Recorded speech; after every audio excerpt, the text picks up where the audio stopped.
Welcome to our channel tech thrust. आज का video होगा हमारा लूसेंट सीरीज का, देखेंगे उसमें संगम युग। पिछले हमने देख चुका था, कौन सा पिछले हमने देख चुका था, पिछले वीडियो हमने देख चुका था कौन सा, क्या भारत में यवन राज। आज का वीडियो हम देखेंगे कौन सा, संगम युग। यवन राज में हमने देख चुका है कहाँ तक, हिंद यूनानी देख चुका है, शक देख चुका है, पहलव देख चुका है, कुषाण देखे है। कुषाण के बाद हम देखेंगे लूसेंट सीरीज में संगम युग। ये वीडियो थोड़ा सा लंबा हो सकता है। ऐतिहासिक युग के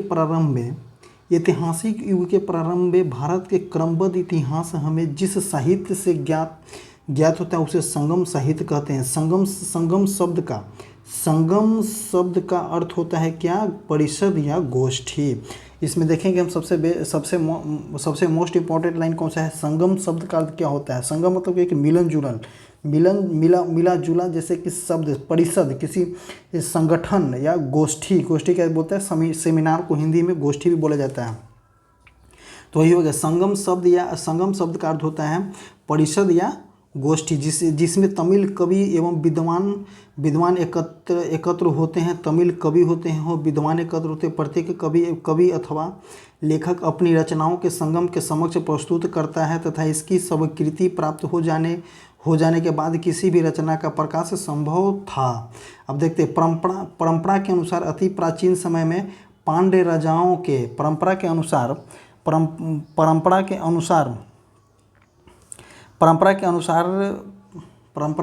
प्राचीन समय में पांड्य राजाओं के संरक्षण में कुल 3 संगम हुए थे। कितने संगम हुए थे, एग्जाम में कभी कोई पूछता है तो किनके संरक्षण में हुआ थे, तो पांड्य राजाओं के संरक्षण में हुआ था। कितने संगम हुए थे, तो कुल 3 संगम का आयोजन किया गया था। इसमें संकलित साहित्य को भी संगम साहित्य की संज्ञा दिया है। इसमें संकलित साहित्य जो है उन्हीं को क्या किया, संगम साहित्य की संज्ञा दिया गया है। अब कभी कभी एग्जाम में ऐसा क्वेश्चन पूछता है कि संगम साहित्य का इतिहास काल कितना से कितना वर्ष तक था। तो संगम साहित्य का आरंभ हुआ था कब, 300 ईसा पूर्व में आरंभ हुआ था और 300 ईस्वी तक चला था। बहुत ही इंटरेस्टिंग फैक्ट है ये कि कब से कब तक चला था। 300 ईसा पूर्व से लेकर के 300 ईस्वी तक चला था। तमिलों द्वारा विविध सामाजिक पृष्ठभूमि में किया गया था। तमिल साहित्य का संग्रह कब से था, 300 ईसा पूर्व से। याद कीजिएगा इसको कि तमिल साहित्य का संग्रह कब से था, 300 ईसा पूर्व से लेकर के 300 ईस्वी तक था। अब देखते हैं उपलब्ध संगम साहित्य का विभाजन 3 भागों में किया जाता है। थोड़ा सा कॉम्प्लिकेटेड है, नाम याद करना, हम इसको प्रोनाउंसेंस करते हैं। पतथु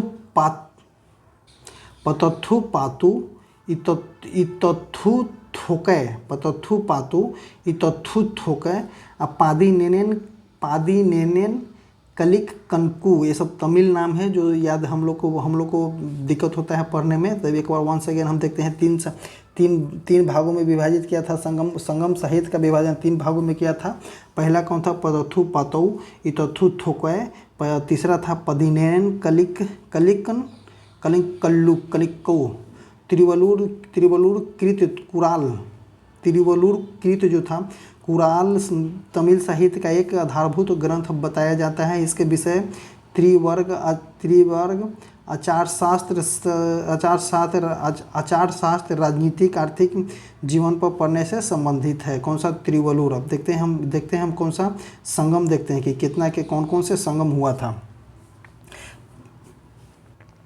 प्रथम संगम हम देखेंगे कब हुआ था। प्रथम संगम हम देखेंगे कि कब हुआ था।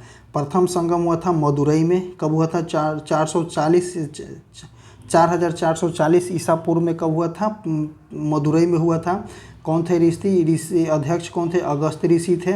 संकलित महत्वपूर्ण कथन कौन था, अकट्टियम परिपादल मुंदरई मधुकुरुक तथा कलिरी अवेरी। कोई इसमें उपलब्ध नहीं है। इससे सबसे बेस्ट होगा क्या कि आप अध्यक्ष को याद करें, क्योंकि ये सब संकलित महत्वपूर्ण बहुत कॉम्प्लिकेटेड है याद करना। अब देखते हैं कौन सा प्रथम संगम हुआ था कहाँ में, मदुरई में हुआ था। क्वेश्चन भी यही पूछता है कि प्रथम संगम कब हुआ था, तो मदुरई में हुआ था। कब हुआ, अध्यक्ष कौन थे, तो अगस्त ऋषि थे। दूसरे संगम कहाँ हुआ था, कपाटपुरम में हुआ था। दूसरे संगम कहाँ हुआ था, तो कपाटपुरम में हुआ था। अगस्त ऋषि इसका भी अध्यक्ष थे। अगस्त ऋषि इसका भी अध्यक्ष थे। अब इसमें के संकलित महत्वपूर्ण ग्रंथ कौन थे, तोलकाप्पिय तमिल व्याकरण और तीसरा संगम का हुआ था नक्कीकर, नक्कीकर थे इसका अध्यक्ष, नक्कीकर थे इसका अध्यक्ष। और संगम काली साहित्य कौन सा था? नेदु थकै, करु थकै, चत्रनयन, इनकुरु, भूरु, परिपादल, कुथु, बरी, पेरिसो, सेत्रे आदि थे कवियों। वो सबसे बेस्ट होगा कि हम इस बॉक्स को याद करें, क्योंकि प्रथम इस बॉक्स को याद करें। प्रथम संगम कहाँ हुआ था? तो मदुरई में हुआ था। अध्यक्ष कौन थे? तो अगस्त ऋषि थे। दूसरा कहाँ हुआ था? कपाटपुरम में हुआ था। अध्यक्ष कौन थे? तो अगस्त ऋषि थे। तीसरा संगम कहाँ था? मदुरा में हुआ था। ऋषि कौन थे? निक्किकर थे। कवियों और विद्वानों के परिषद के लिए संगम नाम का प्रयोग सर्वप्रथम 7वीं सदी में प्रारंभ में शैव संत निराकुम्भ रथ ने किया था। अब देखते हैं, इलांगो कृत शिल्पादिकरम एक उत्कृष्ट रचना जो तमिल जनता में राष्ट्रीय व्याकरण काव्य के रूप में मानी जाती है। इसमें 30 सर्ग हैं जिन्हें 3 खंडों में लिपिबद्ध किया गया है। यह बौद्ध रुझान वाला महाकाव्य है। इसमें कावेरी पट्टनम कोवलन, उनकी पत्नी कनिगन एवं नर्तकी माधवी की प्रेम कहानी है। किसमें है? तो शिल्पादिकरम में है। अब देखते हैं मदुरा के बौद्ध धर्मावलंबी व्यापारी शीतलय सतनार ने मणिकैलय की रचना की। इसने 30 सर्गों के अतिरिक्त एक प्रस्ताव भी है। इसमें जैन प्रभाव, इसके राजकुमार उदय कुमारन एवं मणिमेकले, कोवलम एवं नर्तकी माधवी की पुत्री की प्रेम कहानी है। इस ग्रंथ की कहानी दार्शनिक एवं शास्त्र शतार्थ संबंधी बातों के लिए बनाई गई है। इसका महत्व मुख्यतः धार्मिक है। नीलकंठ शास्त्री के अनुसार यह बौद्ध लेखक दिल्डनाथ कृत न्याय प्रवेश के आधार पर है। फर्स्ट कौन था? इलांगो कृत शिल्पकादम। दूसरा के मदुरई के बौद्ध धर्मावली शीतलयनार एवं मणिमेकला की रचना है। इसमें क्या था? शिल्पकादम में क्या था? शिल्पकादम में रचना किया था उनकी पत्नी कानगी एवं नर्तकी की प्रेम कहानी थी। और इसमें क्या था? नर्तकी माधवी की पुत्री की प्रेम कहानी है। किसमें? मणिमेकले की रचना में। अब देखें जीवक चिंतामणि संगम काल के बहुत बाद की रचना है। इसकी रचना श्रेय जैन भिक्षु तिरुकत देवर तो किया जाता है। कहा जाता है कि तिरुकत देवर पहले चोल राजकुमार था जो बाद में जैन भिक्षु बन गया। अब देखते हैं कौन? तो तोल्कापिल्लै तमिल व्याकरण है। तोल्कापिल्लै क्या है? तमिल व्याकरण। कभी एक एग्जाम में क्वेश्चन पूछता है तोल्कापिल्लै क्या है? तमिल व्याकरण है। 5वीं सदी के बाद बहुत सी प्रसिद्ध तमिल रचनाएं नैतिक एवं दार्शनिक उद्देश्यों में लिखी गई, जिसे तिरुवल्लुर या तिरुकुरल सबसे महत्वपूर्ण है। रामकथा के अनेक तमिल व्याकरण हैं, जिसमें सबसे प्रसिद्ध कम्बम है। रामकथा के अनेक तमिल व्याकरण हैं, जिसमें सबसे प्रसिद्ध कौन थे? कंबन थे। तो रामकथा किसने लिखा था? तो कंबन एवं हो जाएगा इरामावतारम नोट, इरामावतारम। अब देखते हैं कौन सा? संगम साहित्य के काव्य की 2 श्रेणियां में बांटी गई है। एक अक्कम और पूरम। अक्कम काव्यों का मूल विषय प्रेम प्रसंग है। अक्कम में जो है प्रेम प्रसंग है, और जबकि पूरम में काव्यों का विशिष्ट शुद्ध है। तो तमिल साहित्य के काव्यों को 2 श्रेणी में बांटा गया है। कौन से? अक्कम हो जाएगा और पूरम हो जाएगा। तो अक्कम में क्या है? प्रेम प्रसंग है, जबकि काव्यों में विषय शुद्ध है। पूरम विषय शुद्ध है। संगम साहित्य में हमें तमिल प्रदेश के 3 राज्यों चोल, चेर तथा पांड्य। संगम साहित्य में हमें तीन तमिल प्रदेश के 3 राज्यों चोल, चेर तथा पांड्य का विवरण प्राप्त होता है। उत्तर पूर्व में चोल था। दक्षिण पश्चिम में देखिए यहाँ पे एक डायरेक्शन दिया हुआ है। एक डायरेक्शन दिया हुआ है कैसा? तो चोल तमिल प्रदेश के 3 राज्यों में चोल, चेर तथा पांड्य थे। उत्तर पूर्व कौन सा हो गया? उत्तर पूर्व में कौन सा था? चोल था। उत्तर पूर्व में चोल था। पश्चिम में चेर था। पश्चिम में कौन था? पश्चिम में चेर था तथा दक्षिण में पांड्य राज्य स्थित था। संगम संगम युगीन राज्य में सर्वाधिक शक्तिशाली चोलों का राज्य था। यह पेन्नार तथा दक्षिण बेलारू नदियों के बीच स्थित है। इसका सबसे प्रतापी राजा कौन था? करिकाल था। करिकाल कौन था? करिकाल ब्राह्मण मतानुयायी था। इसने ब्राह्मण धर्म को राजकीय संरक्षण प्रदान किया था। किसने? करिकाल जो था ब्राह्मण धर्म के राजकीय संरक्षण प्रदान किया था। पुहार पत्तन का निर्माण इसी के समय हुआ था। इसने कावेरी नदी के मुहाने पर बांध बनवाया था। सिंचाई करने के लिए नहरों का निर्माण करवाया था। पेरुनानुद्पादे में करिकल को संगीत के सप्त स्वरों को विशेषज्ञ बताया गया है। संगम युग का दूसरा राज्य चेरो का था। संगम युग का दूसरा राज्य किसका था? चेरो का था, जो आधुनिक केरल प्रांत में स्थित है। इस राज्य के कुछ प्रमुख राजा हुए। कौन? उदयनजिरल, नेदुजिरल, सेनगुटवन में अधिराज की उपाधि धारित किया। सेनगुटवन क्या था? अधिराज की उपाधि धारित किया था। इसने पत्तिनी नामक धार्मिक संप्रदाय को समाज में प्रतिष्ठित किया था। अब देखते हैं कौन सा संगम युग का तीसरा राज्य। संगम युग का तीसरा राज्य कौन सा का? पांड का था, जो कावेरी के दक्षिण में स्थित है। इसकी राजधानी कहाँ थी? मथुरा थी। पांड की राजधानी कहाँ थी? तो मदुरा थी। पांड की राजधानी कहाँ थी? तो मदुरा में थी। पांड राजाओं में नेंडुजेरियन सबसे शक्तिशाली था। पांड राजाओं में कौन था शक्तिशाली? नेंडुजेरियम जो था सबसे शक्तिशाली था। संगम युग में मंत्रियों को अमाच्यान और अमाचार कहा जाता था। ये एक क्वेश्चन जो है एग्जाम में बहुत बार देखने को मिला है कि संगम युग में मंत्रियों को क्या बोला था? अमाच्यान या अमाचार कहा जाता था। चान या चार याद कीजिएगा ना, चान। संगम युग में मंत्रियों को क्या बोला? चाइन या चाइन। ऐसे भी वो लोग चाइना ही है, उल्टा पल्टा भाषा बोलते रहता है।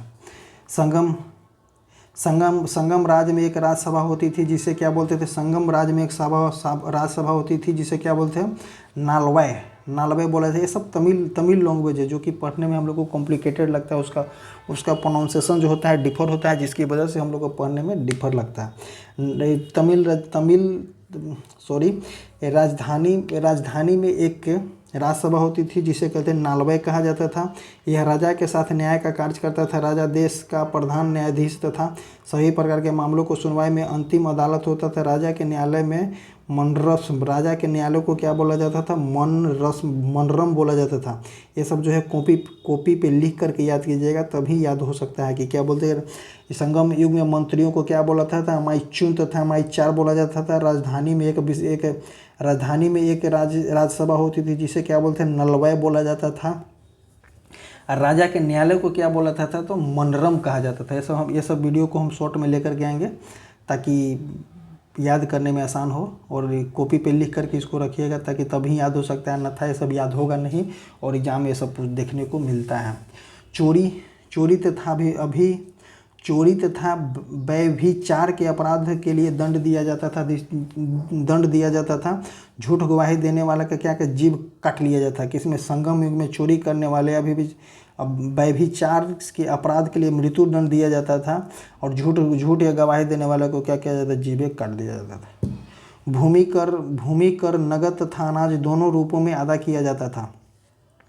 भूमि कर के रूप में क्या करना? अनाज नगद तथा अनाज दोनों रूप में अदा किया जाता था। ये तथा संभवतः यह उपज का कितना भाग होता था? 6ठा भाग होता था। संगम काल में कितना भाग होता था टैक्स का? 1/6 भाग होता था। किंतु कभी कभी इसे बढ़ाया जाता था। व्यापारियों के सीमा शुल्क एवं चुंगी शुल्क कहा जाता था। सीमा शुल्क को क्या बोला जाता था? चुंगी शुल्क बोला जाता था। ये सब जो वर्ड है, ये सब ही वर्ड यहाँ से इम्पोर्टेंट हो सकता है, और ये सब वर्ड को देखना जरूरी है, और एग्जाम में ऐसा क्वेश्चन देखने को यहाँ से मिलता है। अब क्या? तो सेना जो थी चतुरंगिणी होती थी, जिसे अश्व, गज, रथ तथा पैदल सिपाही सब मिलित थे। नगाड़ा एवं शंख बजाकर सैनिकों को बुलाया जाता था। युद्ध भूमि में वीरगति पाने वाले सैनिकों को सम्मान में पत्थर की मूर्ति बनवाई जाने की प्रथा थी। कहाँ थी पता इस तरह की प्रथा? तो संगम युग में थी। क्या था? सेना जो चतुरंगिनी सेना थी, इसमें क्या क्या होता था? अश्व हो जाता था, गज हाथी हो जाता था, रथ हो जाता था, और पैदल सिपाही होता था। नगाड़ा एवं शंख बजाकर सैनिकों को बुलाया जाता था। युद्ध भूमि में वीरगति पाने वाले सैनिकों के सम्मान में पत्थर की मूर्तियाँ बनाई जाती थी। बनाए जाने की प्रथा थी। आज भी ये प्रथा चालू है। राजा अपने आवास की रक्षा के लिए सशस्त्र महिलाओं को तैनात करते थे। मतलब कि पहले भी महिलाओं का फौज में भर्ती किया जाता था। तो वही तो बोल रहा है कि सशस्त्र महिलाओं को तैनात करते थे। किसके? राजा अपने आवास में रक्षा के लिए महिलाओं को तैनात करते थे। संगम काल में समय जानने के लिए जल घड़ी का प्रयोग किया जाता था। संगम काल में समय जानने के लिए किसका प्रयोग किया जाता था? तो जल घड़ी का प्रयोग किया जाता था। तमिल प्रदेश में ब्राह्मणों का उदय सर्वप्रथम संगम काल में हुआ। तमिल प्रदेश में ब्राह्मणों का उदय सर्वप्रथम संगम काल में हुआ। जो समय का सबसे प्रतिष्ठित वर्ग था, उस समय का सबसे प्रतिष्ठित वर्ग था इसकी हत्या को बड़ा अपराध माना जाता था। संगमकालीन ब्राह्मण मांस भक्षण करते थे। देखिए, संगमकालीन ब्राह्मण जो थे मांस भक्षण करते थे और सूरा भी पीते थे। संगमकालीन के जो ब्राह्मण थे वो मांस भक्षण भी करते थे, सूरा भी पीते थे, लेकिन उनको मारना क्या था? अपराध था। और सबसे अपने आप को श्रेष्ठ बोले जाते थे। कहाँ के ब्राह्मण थे? जो तमिल प्रदेश के ब्राह्मण थे संगमकालीन में। ब्राह्मणों के पश्चात संगम युगीन समाज में बेलार वर्ग का स्थान था। ब्राह्मणों के पश्चात कौन था? बेलार वर्ग था। इसका मुख्य कार्य क्या था? कृषि कर्म करना। अब कौन सा आगे देखते हैं। संगम साहित्य में व्यापारी वर्ग को बेनिगर कहा जाता था। संगम समाज में से ब्राह्मण के पश्चात संगम युगीन समाज कौन था? में बेलार वर्ग था। बेलार वर्ग का इसका मुख्य कार्य था कृषि करना था। और संगम में व्यापारी को क्या बोलता? बेनिगर बोला जाता। बेनिगर बोला जाता था व्यापारी को। संगम साहित्य में दास प्रथा के अस्तित्व को प्रमाण नहीं मिलता है। संगम साहित्य में जो है दास प्रथा नहीं था। अब देखते हैं संगमकालीन कुछ अन्य वर्ग देखते हैं। पुलयन को था दस्तकारों का एक वर्ग था जो रस्सी तथा पशु चर्म की सहायता से चारापाई एवं चटाई बनाया करती थी। एनियार कौन था? एनियार जो था शिकारी था। और मलवर कौन था? लूटपाट करने वाला जाति था। देखिए इसमें ये सब जो है ये सभी एग्जाम में पूछने के लिए ज़्यादा संभावना रहता है। जैसे बेलार वर्ग कौन था? तो बेलार वर्ग की पेशा से कृषि कर्म था। बेनिगर कौन था? तो बेनिगर व्यापारी वर्ग था। अब जैसे पुलयन कौन था? तो पुलयन था कौन सा? चरपाई एवं चटाई बनाने वाला पुलयन कहलाता था। एनियार कौन था? एनियार शिकारी की एक जाति थी। मलवर कौन था? मलवर लूटपाट करने वाला एक जाति था। और संगमकालीन में जो था दास प्रथा को देखने को नहीं मिलता है। तोल्काप्पियम नामक तमिल रचना से ज्ञात है कि संगम काल में विवाह को संस्कार के रूप में मान्यता प्रदान दी गई थी। इसमें हिंदू धर्मशास्त्रों में भी वर्णित विवाह के 8 प्रकार थे। कौन सा? ब्राह्मण, दैव, आर्ष, प्रजापत्य, असुर, गोवर्धन, राक्षस और पैचास। कौन से थे? संगमकालीन इनमें हिंदू धर्मशास्त्रों के वर्णित 8 विवाह का चर्चा है। परनय विवाह की मान्यता दी गई थी जिसे क्या बोलते हैं? पंचतिलय कहा जाता था। एक पक्षीय प्रणाली को कैनी का अनुचित परनय या पेदुनरई कहा गया था। संगम काल में चावल मुख्य उद्यान था। संगम काल में क्या खाया जाता था? ऐसे भी साउथ साइड ज़्यादातर चावल के लिए प्रसिद्ध है। तो संगमकालीन क्या था? चावल प्रमुख उद्यान था। इसे दूध में मिलाकर सांभर नामक खाद्यान्न तैयार किया जाता था। किससे? चावल से। नर्तकियां व गायकों के दल घूम कर लोगों का मनोरंजन किया करते थे। संगम साहित्य में इसे क्या बोलता? पनार या बिडेलियर कहा जाता था। जो नचनिया लोग थी, नर्तक और नर्तकिया लोग और गायक लोग जो दल जो थे घूम करके मनोरंजन के कार्य करते थे। उस संगम साहित्य में इसे क्या बोला था? पनार या बिडलियार कहा गया। पनार या बिडलियार किसे बोला गया है? तो नचनिया लोगों को बोला गया है। अब क्या बोलते हैं? तमिल साहित्य में मच्चेलियर और ओवियर जैसे कवित्री की चर्चा है, जिससे स्पष्ट होता है कि इस काल में स्त्रियां सुशिक्षित होती थी। मतलब कि स्त्रियां जो थी उस समय पढ़ी लिखी होती थी। उसमें दो महिलाएं जो थी, कौन सी? मच्चेलियर और ओवियर जैसी कवित्रियाँ थी, जो कि उस संगम कालीन में महिलाओं जो थी भी पढ़ी लिखी थी इससे परिचित होता है। संगम काल के लोग कौवे को शुभ पक्षी मानते थे। संगम काल के लोग जो कौवे को शुभ पक्षी मानते थे, जो अतिथि के आगमन की सूचना देते थे। कौवे नाविक को सही दिशा का भी बोध कराते थे। इस कारण सागर के मध्य चलने वाले जहाज़ों के स्थान सागर के मध्य चलने वाले जहाज़ों के साथ उसे ले जाया जाता था और कौवे को लोग शुद्ध मानते थे। संगम काल में समाधियों के स्थान पर पत्थर गाड़ने की प्रथा थी। इन्हें बिरगल तथा वीरप्रस्तर संगम काल के लोग कौवे को पक्षी मानते थे और अतिथियों के आगमन की सूचना देते थे। कौवे नाविक को सही दिशा का बोध कराते थे। इस कारण सागर के मध्य चलने वाले जहाज़ों के साथ उन्हें ले जाए जाते थे। संगम काल में समाधियों के स्थान पर पत्थर गाड़ने की प्रथा थी। इन्हें बिरगल तथा वीरप्रस्तर कहा जाता था। इनकी पूजा भी होती थी।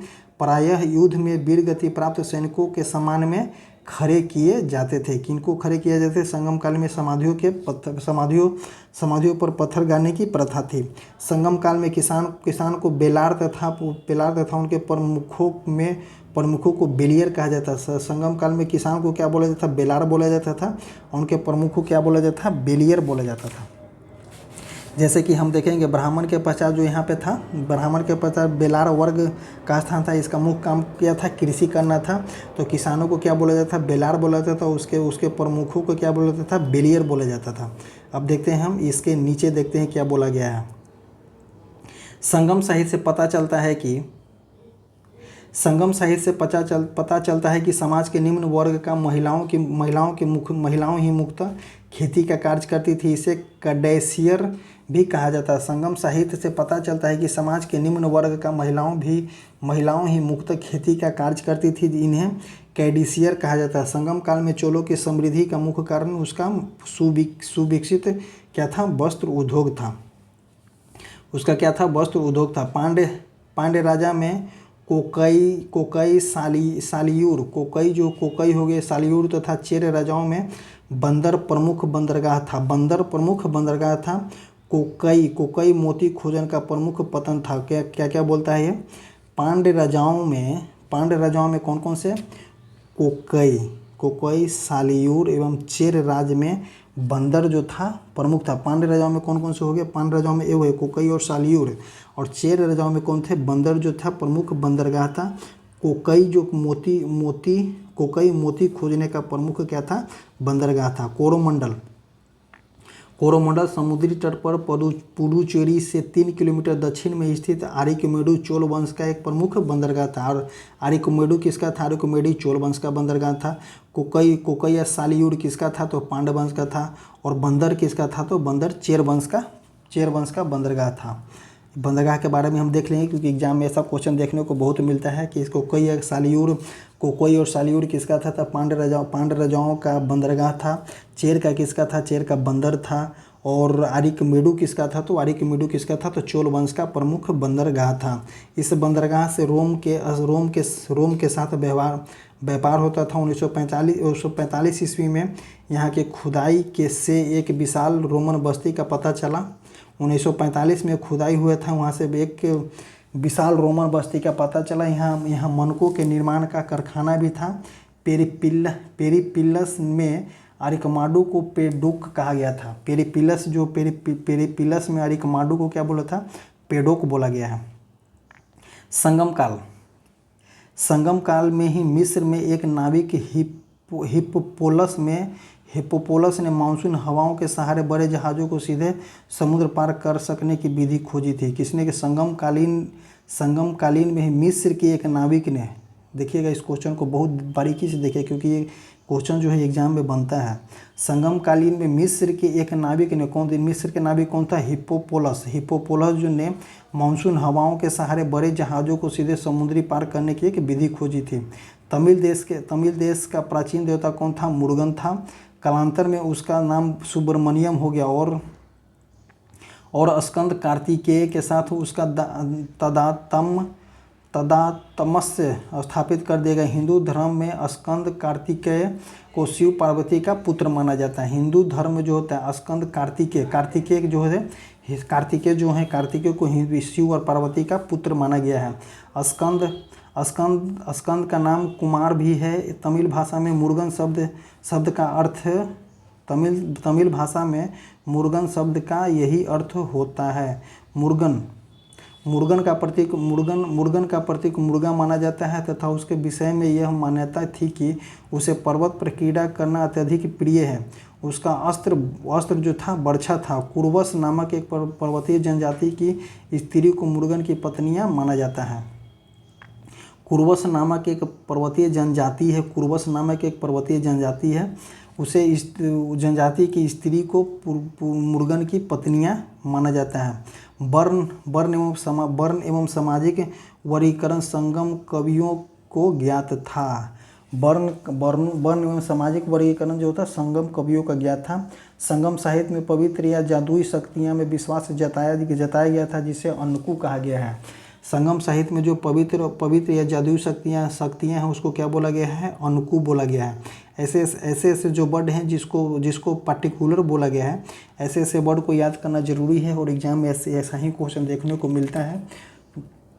जैसे यहाँ पे देखिएगा पवित्र संगम साहित्य में पवित्र तथा जादुई शक्तियाँ कौन था? अनकु था। बेलगार किसे बोला जाता है? तो बेलगार बोला जाता था किनको? कृषि वर्गों को बेलगार बोला गया है यहाँ पे। अब देखेंगे प्रथम जो है संगम साहित्य किनके अध्यक्षता में किया गया था? प्रथम संगम साहित्य इससे क्वेश्चन ज़्यादातर देखने को मिलता है। सो इसको हम वंस अगेन देख लेते हैं कि प्रथम संगम तो था 1440 वर्ष पूर्व हुआ था। स्थान कौन था? मदुरा था और अध्यक्ष कौन थे? अगस्त ऋषि थे। दूसरा संगम कहाँ में हुआ? दूसरा संगम हुआ कपाटपुरा में। कहाँ हुआ? अगस्त ऋषि थे इसके।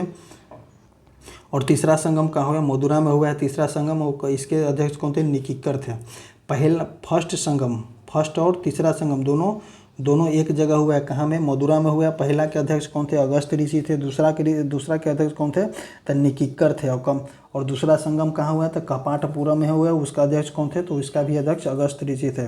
आई होप आपको ये चैप्टर समझ में होगा। थोड़ा सा चैप्टर कॉम्प्लिकेटेड हो, इसमें कुछ पार्टिकुलर वर्ड है, वैसे वर्ड को याद करना ही जरूरी है और एग्जाम में वैसा ही क्वेश्चन देखने को मिलता है। सो आप उस वर्ड को पार्टिकुलर याद करें और हम उस वर्ड के संगम साहित्य का जो वर्ड है, जो वर्ड मोस्ट कॉम्प्लिकेटेड है, और हम उस वर्ड को लेकर के एक अलग वीडियो लेकर के आएंगे ताकि एक जगह सम्मिलित हो जाए वैसा वर्ड, और याद करने में हमें आसानी हो, ना कि कॉम्प्लिकेटेड लगे। और वीडियो को अच्छा से देखें और एक बार इस बुक को पढ़ ले, एक बार इस चैप्टर को पढ़ लेंगे, ताकि ये चैप्टर जो है बहुत ही कॉम्प्लिकेटेड है और यहाँ से ये क्वेश्चन एग्जाम में देखने को मिलता है। हर एग्जाम में ये क्वेश्चन देखने को मिल जाएगा क्वेश्चन, तो आप बना पाइएगा। तो अगर पढ़े रहेंगे तो अच्छा से बना पाइएगा। और इसकी भी अगर आप पढ़े हुए हों तो दिमाग में बैठा रहेगा, तो एक बार आप इसको टिक आउट करके निकल सकते हैं अगर अच्छा से इसको पढ़े हुए हैं तो। इसी तरह से हमारे वीडियो से जुड़े रहे। ये लुसेंट सीरीज का हमारा संगम युग जो है समाप्त होता है। अब देखेंगे हम नेक्स्ट वाले देखेंगे हम कौन सा? गुप्त साम्राज्य देखेंगे। गुप्त साम्राज्य को भी हमने एक वीडियो में पूरा कंप्लीट करने की कोशिश करेंगे। उसमें समझाएंगे बहुत अच्छे तरीके से। इसमें भी हमने बहुत अच्छे तरीक़े से समझाया है। और इसी तरह से हमारा वीडियो देखते रहें। हमारे टेलीग्राम चैनल से जुड़ जाए, जो कमेंट बॉक्स और डिस्क्रिप्शन बॉक्स में उसका लिंक दिया गया है। इसी तरह से thank you, bye bye, take care, जय हिंद।